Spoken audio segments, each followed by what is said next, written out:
এ সমাজের সম্মান। পশ্চিমবঙ্গের শহরে মমতা দিদির ঘরে, পশ্চিমবঙ্গের শহরে মমতা দিদির ঘরে জন্ম নিল শাহজাহান। কে আনিল রে, এ কি হলো রে, এ সমাজের সম্মান। কে আনিল রে, এ কি হলো রে, এ সমাজের সম্মান। মোদি নাম জপ, নাম ভজ, নাম করো সার, মোদি নামে ভাষাও তরি হয়ে যাবে সার। মোদি নাম জপ, নাম ভজ, নাম করো সার, মোদি নামে ভাষাও তরি হয়ে যাবে সার। মোদি নামে মাতোয়ারা,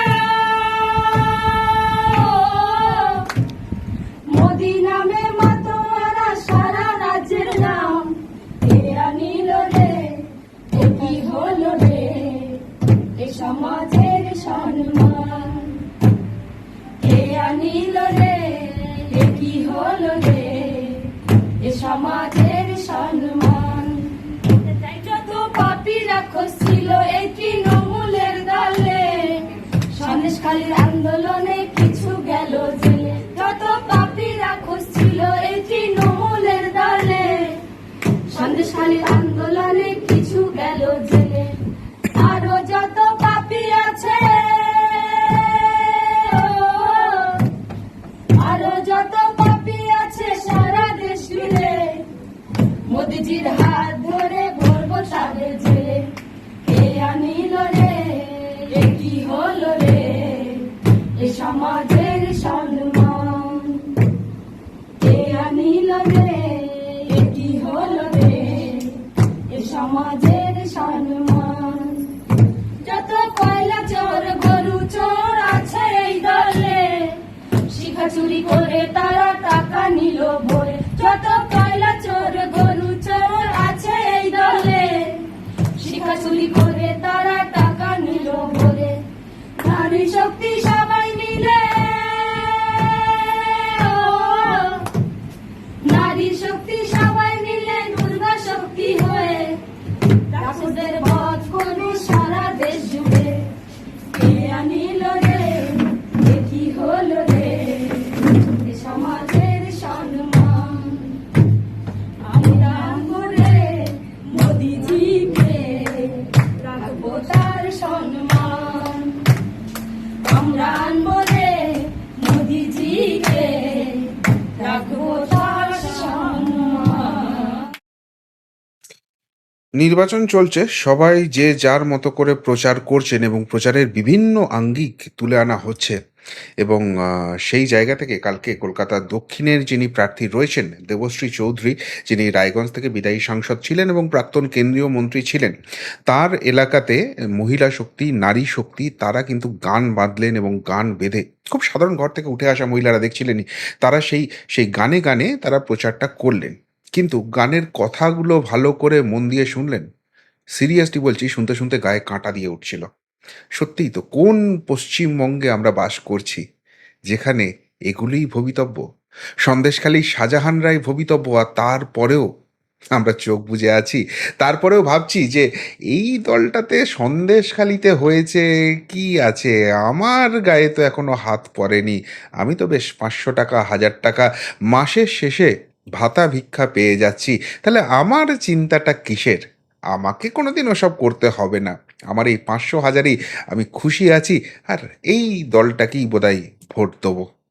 তাই কি আপনার ঘরেও তো যে কোনো দিন, যে কোনো মুহূর্তে সন্দেশখালী হতে পারে, আর সেটাই জানানোর চেষ্টা করলেন কিন্তু এই নারী বাহিনী গানে গানে। খুব সাধারণ কথা, কোনো আড়ম্বর নেই, টেবিল ঠুকে ঠুকে তাল দিয়ে শুধু গানটা হচ্ছে, কিন্তু কথাগুলো একবার মন দিয়ে শুনুন। আর এই গানই কি এবার অন্যতম মাস্টার স্ট্রোক হতে চলেছে? কেন বলছি সেই কথাটা অবশ্যই আসবো ব্যাখ্যায়, শেষ অবধি শুনুন এই প্রতিবেদন। নমস্কার প্রিয়বন্ধু মিডিয়ায় আপনাদের স্বাগত, এবং আপনারা দেখছেন প্রিয়বন্ধু বাংলা, সত্যের সন্ধানে সর্বদা আমি শুদ্ধশীল। দেখুন, এবারে বিজেপি বেশ কিছু আসন, সেখানে কিন্তু লড়াইটা যে কঠিন সেটা তো বোঝাই যাচ্ছে, এবং সেই কঠিন লড়াইটাও যে তারা খুব একটা আলগাভাবে ছেড়ে দিতে চাইছে, শেষ মুহূর্ত অবধি দেখতে চাইছে না এমন কিন্তু নয়। এবং সেই কারণেই কিন্তু রায়গঞ্জ থেকে তুলে নিয়ে আসা হয়েছে দেবশ্রী চৌধুরী, যিনি বিদায়ী সাংসদ, এবং তাকে দক্ষিণ কলকাতায় প্রার্থী করা হয়েছে। এবার দক্ষিণ কলকাতা মানেই একটা কোথাও গিয়ে কনসেপ্ট আছে যেটা তৃণমূল কংগ্রেসের গড়। কেননা এই কেন্দ্র থেকে একদা সাংসদ নির্বাচিত হতেন স্বয়ং তৃণমূল কংগ্রেসের সর্বোচ্চ নেত্রী মমতা বন্দ্যোপাধ্যায়। এবং তিনি যখন রাজ্যের মুখ্যমন্ত্রী হয়েছেন তারপর থেকে এখানে বিভিন্ন প্রার্থী, প্রথমে সুব্রত বক্সিকে করা হয়েছিল, তারপর মালা রায়কে করা হয়েছে, তারাও জিতেছেন এবং ড্যাংড্যাঙিয়েই জিতেছেন। এবং এখানে আরেকটা বড় ফ্যাক্টর হচ্ছে, এখানে কিন্তু কলকাতা বন্দর বা এইসব যে এলাকাগুলো রয়েছে সেখানে প্রচুর পরিমাণে সংখ্যালঘু ভোট রয়েছে, যারা দলে দলে তৃণমূল কংগ্রেসকে ভোটটা দেয়। অন্যদিকে এটা শহরের অত্যন্ত গুরুত্বপূর্ণ, পশ্চিমবঙ্গের অত্যন্ত গুরুত্বপূর্ণ জায়গা, সেখানে অনেক হাই রাইজ বিল্ডিং আছেন, আর হাই রাইজ বিল্ডিংয়ে যারা থাকেন তারা এসি ঘরে বসে ফেসবুক বিপ্লবী হতে পারেন, হোয়াটসঅ্যাপ বিপ্লবী হতে পারেন, ঠান্ডা ঘরে বসে ডিবিটে ঝড় তুলতে পারেন, অনেক যুক্তিতর্ক দিতে পারেন এবং সেখানে প্রমাণ করতে পারেন যে সত্যিই এই দল কত ভালো, কিন্তু ভোটটা নেমে তারা আর রাস্তায় দিতে পারেন না, রাস্তায় লাইনে রোদে কষ্ট হয় তাদের, সেই জন্য তারা নামেন না, ভোটটা দেন না, এবং সেই কারণে এই আসন থেকে ট্যাং ট্যাং করে তৃণমূল কংগ্রেস জেতে। কিন্তু এবারেও কি সেই একই ছবি দেখা যাবে? এবারেও কি সেই জিনিসটা হবে? এবারে লড়াইটা যে অত্যন্ত কঠিন সেটা কিন্তু শাসক দল বেশ হাড়ে হাড়ে বুঝছে।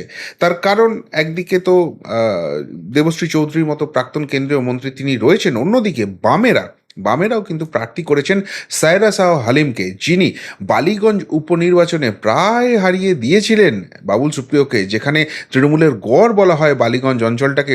সেইখানে শেষ পর্যন্ত প্রচারে নামতে হয় অভিষেক বন্দ্যোপাধ্যায়কে, এবং সংখ্যালঘু ভোট যেভাবে এদিক ওদিক হয়েছিল তাতে সেই আসনটা হাত থেকে বেরিয়ে যাওয়ার সমূহ সম্ভাবনা তৈরি হয়েছিল।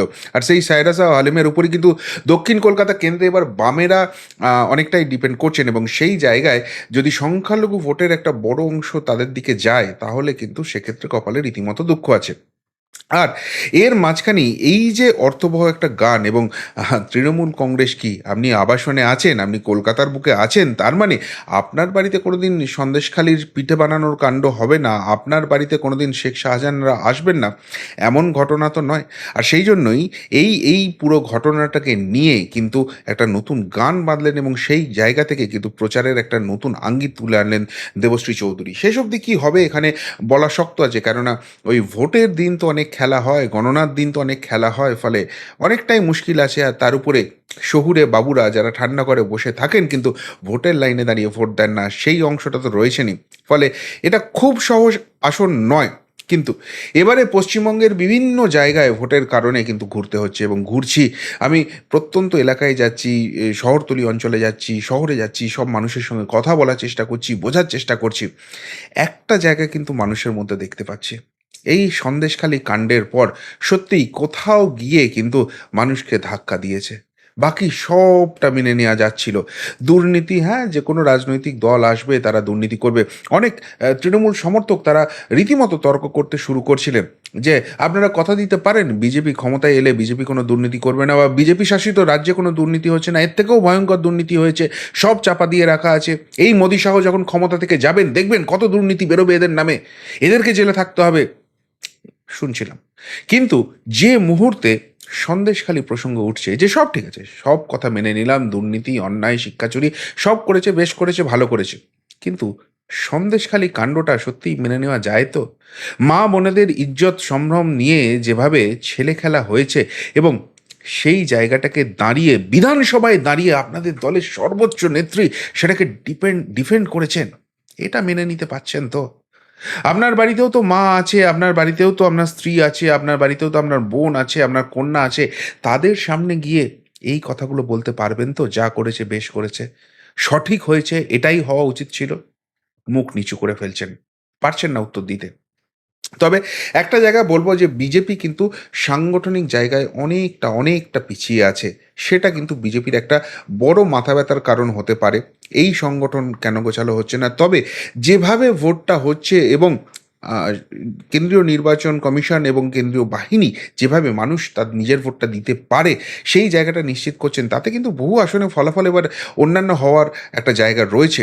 এবং মানুষ গিয়ে কোথাও বুঝতে শুরু করেছে সন্দেশখালি কাণ্ডটা এটা মেনে নেওয়া যায় না, বাকিটা ঠিক ছিল। আর সেই জায়গাটাই কিন্তু দেবশ্রী চৌধুরীও এখানটাই তুলে ধরেছেন। আর দেবশ্রী চৌধুরীর আরেকটা যেটা বৈশিষ্ট্য, যেটা দক্ষিণ কলকাতা আমি ঘুরলাম আজকে, সেখানে যে ইনপুটটা পেলাম, একটা কোথাও গিয়ে তার উপর মানুষ আস্থা রাখতে শুরু করেছেন। কেন? ওই যে রায়গঞ্জ আসনটা গতবার, সেই আসনটা কিন্তু জেতার মতো জায়গায় ছিল না বিজেপি, কিন্তু দেবশ্রী চৌধুরী সেটাও সংখ্যালঘু অধ্যুষিত জায়গা, সেখানে গিয়ে যেভাবে পড়ে থেকেছেন এবং তারপর সেখানে খেলা ঘুরিয়েছেন, দক্ষিণ কলকাতায় তাকে নিয়ে আসা এটা তার ডিমোশন নয়।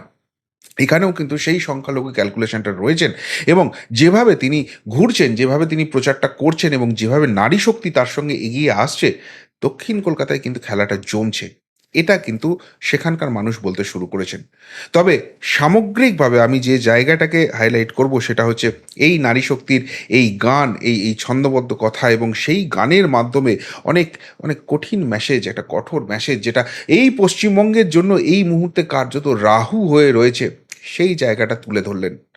আপনাদের কি মনে হয় সত্যিই এই ধরনের প্রচার, এই ধরনের আঙ্গিক, এই ধরনের কথাবার্তা শাসকের অস্বস্তি বাড়াবে, বাঙালির ঘুম ভাঙাতে পারবে, নাকি যা হচ্ছে হোক, আমি তো ৫০০,০০০ টাকা পাই, সন্দেশখালি এখনো তো আসেনি আমার গায়ে, সুতরাং জয় হোক ওই ৫০০,০০০ টাকার ভাতা ভিক্ষার।